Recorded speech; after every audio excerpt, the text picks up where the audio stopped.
नमस्कार मित्रांनो, जाणून घेऊयात पिंपरी चिंचवड महानगरपालिकेतील आजपर्यंतच्या महापौरांची नावे.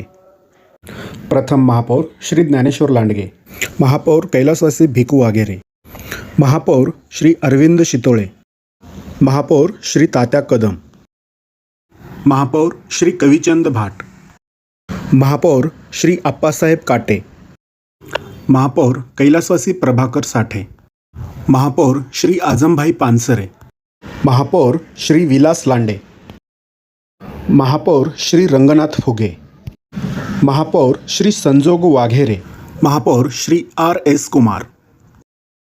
प्रथम महिला महापौर अनिता फरांदे, महापौर श्री हनुमंतराव भोसले, महापौर कैलासवासी मधुकरराव पवळे, महापौर श्री लक्ष्मण जगताप, महापौर श्री प्रकाश रेवाळे, महापौर श्रीमती मंगला कदम, महापौर डॉक्टर वैशाली घोडेकर, महापौर श्रीमती अपर्णा डोके, महापौर श्री योगेश बहल, महापौर श्रीमती मोहिनीताई लांडे, महापौर श्रीमती शकुंतलाताई धराडे, महापौर श्री नितीन अप्पा काळजे, महापौर श्री राहुल जाधव, महापौर श्रीमती माई ढोरे. पुढील महापौर कोण होणार कमेंटमध्ये सांगा.